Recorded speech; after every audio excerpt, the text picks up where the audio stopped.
The Midnight Dance by CartoonNerd12.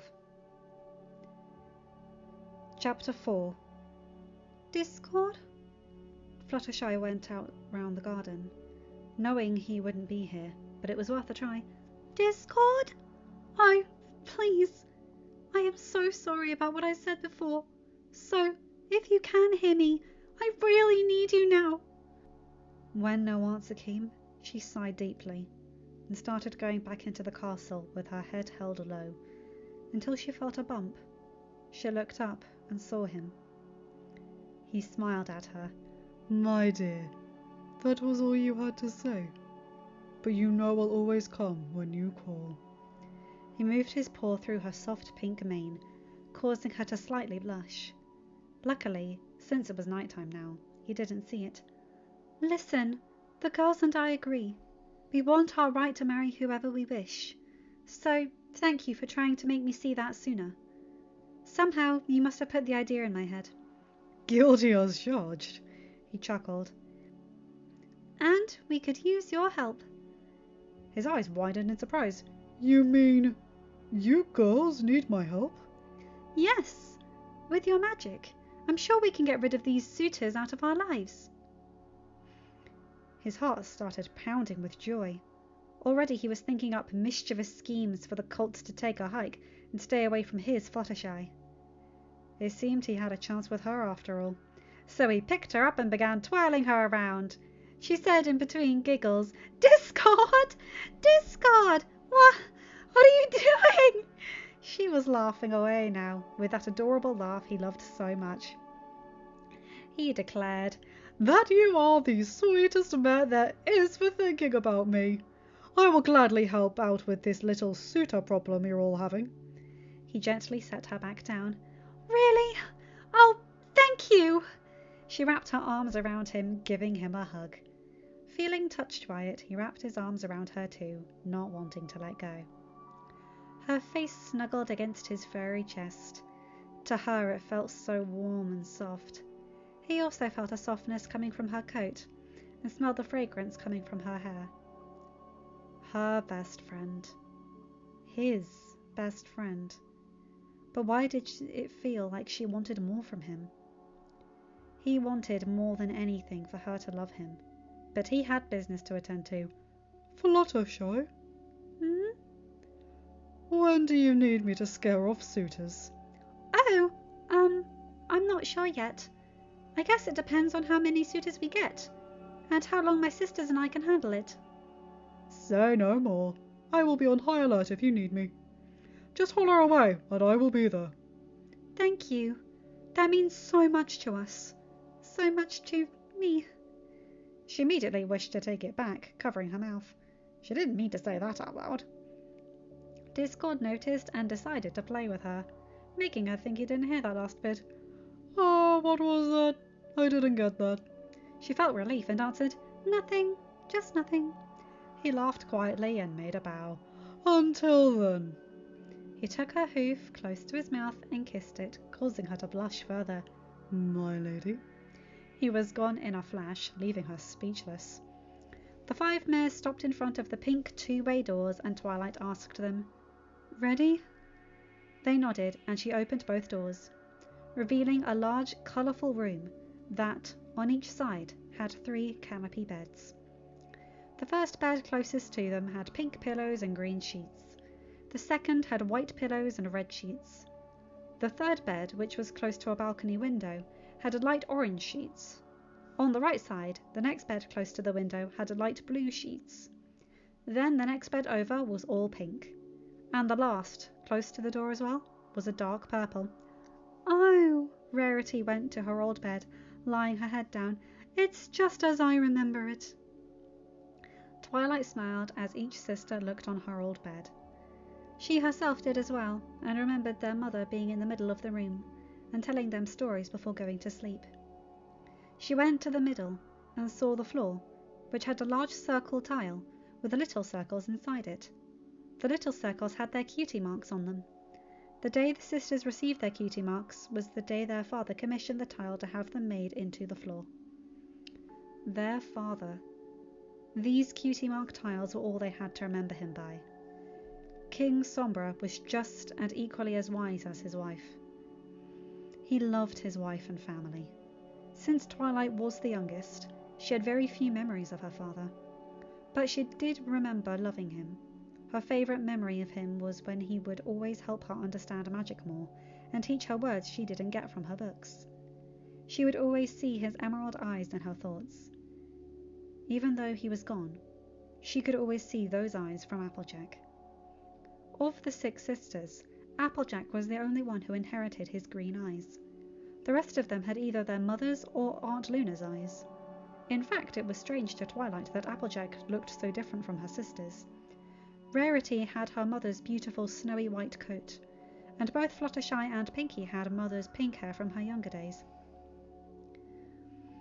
Twilight had a dark coat and dark mane like father's, and Rainbow had a rainbow mane like mother had now. If it weren't for the eyes, Applejack wouldn't probably even be considered a relative, let alone a sister.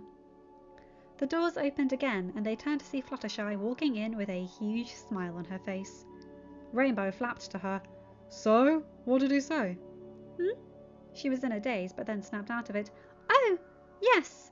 Yes, he will help us. He said to call him when we needed him. Great! Dash twirled. But he'll be used as a last resort if Pinkie and I can't get rid of the suitors. Right, Pinks? Right! The pink ball of energy jumped and showed off a box of things for pranks. Got the sneezing powder, the joy buzzers, invisible ink, squirting flowers, the works. Oh yeah, this is gonna be so much fun. Rainbow twirled again. Yes, but you must be discreet. No pony can suspect a thing. Twilight gestured. Please, we're the masters of discreet. What's discreet?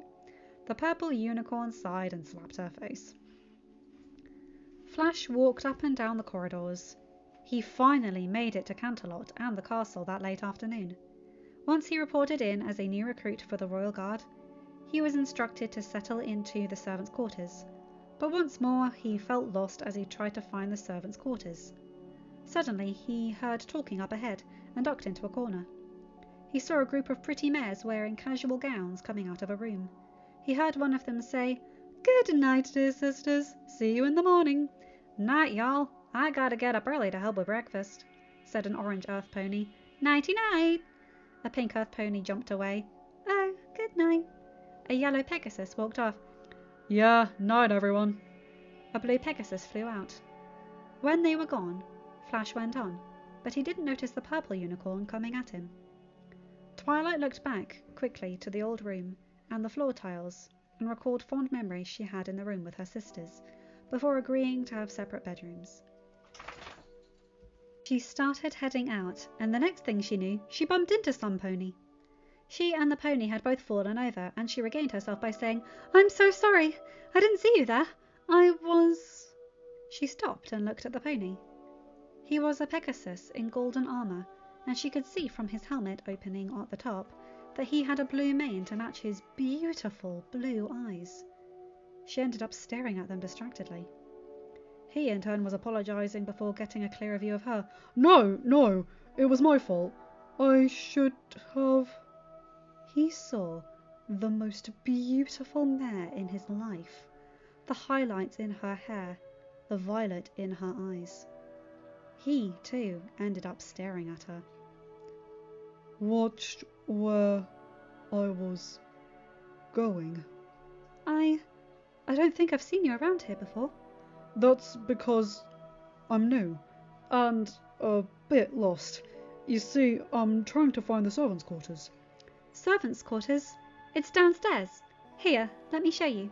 She began to lead him. Thank you very much. I'm most grateful for your help. You're quite welcome, she told him as they descended down the steps.